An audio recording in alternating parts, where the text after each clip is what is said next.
Secret found inside hair after girl refuses to brush it. Her cheeks were burning with embarrassment. She didn't know how to deal with it.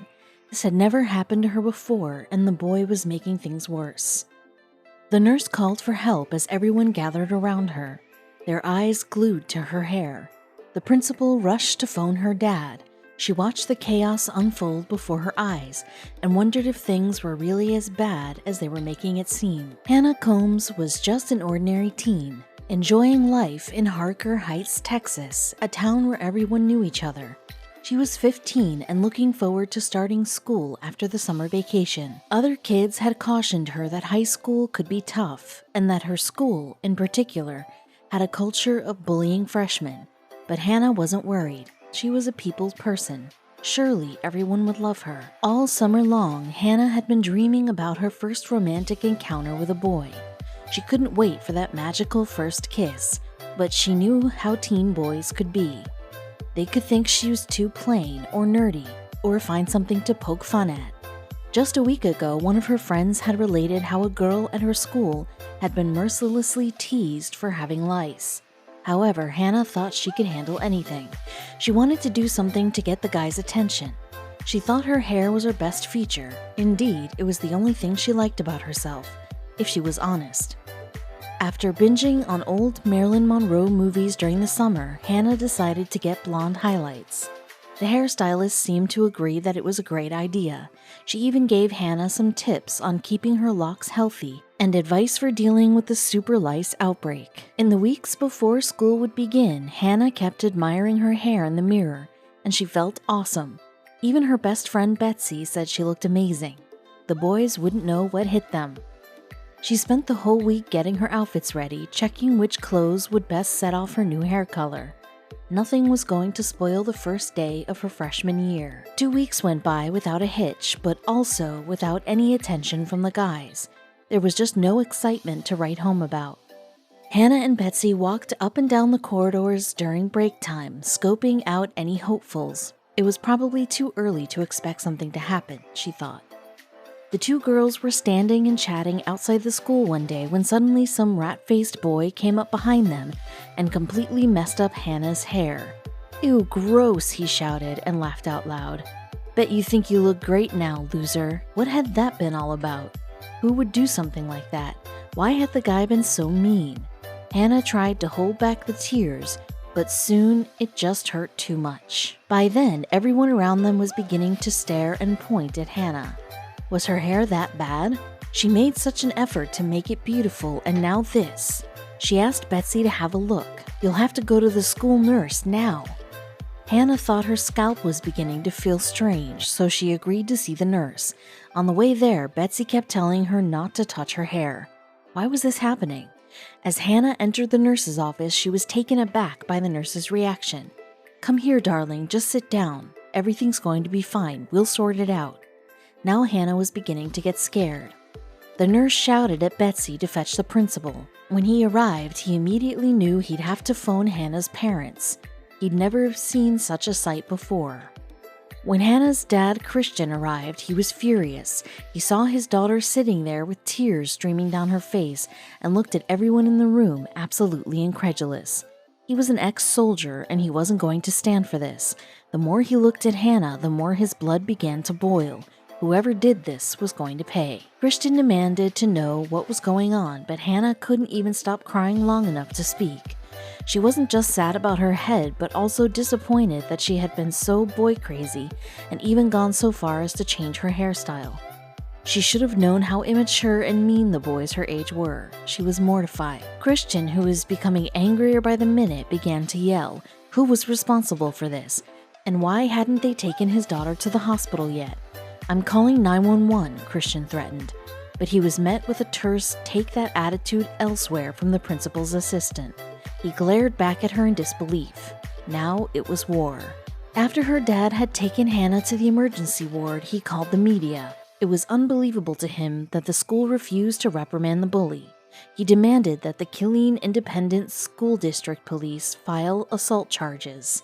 But that was just the beginning. Soon, word had spread and concerned parents and neighbors demanded the school take the matter further, and after that, the boy was conspicuously absent from school. But what about Hannah? What would become of her, and how bad was her injury? In urgent care at the hospital, the doctor examined Hannah's head and discovered she had first-degree chemical burns to her scalp from the high-strength superglue the boy had poured onto her hair. But that wasn't all that would be found on Hannah's scalp. Poor Hannah was in such pain, her new hairdo was ruined, and she had saved up for so long for it. Now she probably had to cut it all off. And it was all thanks to a mean teenage boy who thought bullying was funny. And that wasn't all he did, as Hannah would find out later. Hannah had a portion of her head shaved. She couldn't believe she had to lose one of the most favorite parts of herself, her gorgeous hair.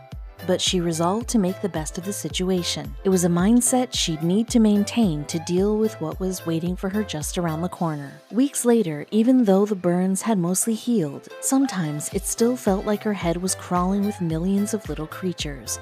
Assuming the sensation was just her skin healing, she booked an appointment with her hairdresser to see if there was any way to salvage her once beautiful locks. The hairdresser began combing Hannah's hair, as Hannah hadn't been able to do it herself for weeks. But when the hairdresser began to pull, there was that strange crawling sensation again. Hannah yelled for her to stop. The hairdresser froze, wondering what on earth had gotten into her. She looked closer. "Okay, let's take a look here," the hairdresser said soothingly. She knew about Hannah's story and wanted to make sure that she wasn't hurting her. She patted her gently on the shoulder before pulling her fingers delicately through her hair, parting them. She took a closer look, then she screeched. "Oh my gosh," the hairdresser cried. Hannah's scalp was crawling. When Hannah learned what she'd found, she was so embarrassed. Even worse, her mortifying moment was all caught on the hairdresser's CCTV camera. She wouldn't share it with anyone, would she? Hannah was mortified. "Nobody can know about this," she pleaded with the hairdresser as tears began to form. The hairdresser found lice in Hannah's hair. The boy had not only poured an entire tube of superglue on her head, yet also leaned in close enough to transfer the lice on purpose. It had taken the nits a few weeks to hatch, and that explained the crawling sensation that Hannah had been feeling. The hairdresser would have to treat Hannah's scalp with a powerful insecticide to get rid of the lice, but things got even worse from there. To make matters worse, she had been infested with super lice, a mutated and chemical-resistant version of common lice that can't be killed by over-the-counter drugs like Rid. And then, Hannah got some more bad news. Due to the chemical burns Hannah had sustained, the hairdresser wouldn't be able to treat the infestation with the medicated shampoo until her scalp had fully healed. She didn't want to risk irritating the skin even more, so Hannah would just have to live with the lice for now. Naturally, Hannah was revolted and mortified, but mostly she wanted revenge. When her scalp had healed enough and she could finally treat the lice, she made her appointment with her hairdresser. She decided to dye her hair red. Not only did she love the color, but she also wanted it to represent the deep anger she felt.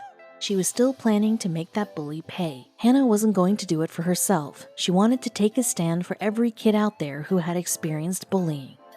Bullies shouldn't be getting away with their actions. Her mother and father supported her all the way. They started a Facebook community called Justice for Hannah to draw attention to the scourge of bullying. For too long, it had been a problem at schools, and they were going to do something about it. Hannah began sharing pictures and details of her ordeal. She also revealed that nothing had been done by the school to hold the bully accountable. Over the coming days and weeks, support poured in. Through the Facebook page, she was also able to get enough followers to sign a petition to get the school authorities to make the bully apologize publicly for what he had done. It also called for his suspension and compensation for Hannah's hospital bills. "I want to make a difference. I would like people to stand up for themselves. No one deserves to be bullied. It's not fair for anyone," Hannah said. "I'm just a normal kid with strong beliefs. When it comes to bullying, I stand up for people a lot because of it. But it's worth it." While that horrible boy had ruined the hair that she had loved so much and had purposefully given her lice, Hannah was determined not to let it affect her confidence. He simply wasn't going to win, she told herself. "Bullying is wrong," Hannah wrote on the Justice for Hannah Facebook page. "Sometimes it's the bully that really needs the help. Maybe this has made him see that he has been doing things the wrong way. Although some suggested Hannah's parents pull her out of school, her father believed the bully should have to transfer. "I'm not going to pull my daughter out and uproot her from her life because of what this kid did to her," Christian said. That child that did this to her, uproot his life. He gave up the opportunity to go to Harker Heights when he committed the act. Then the school began to take the backlash seriously. In front of the entire school and parent body, the boy was made to apologize to Hannah. He added that he really liked her and only did what he did because he hadn't known how to express his feelings for her. "Well, if that's how you express your feelings, then I think you have some serious growing up to do," was Hannah's reply, and walked off the stage to loud applause.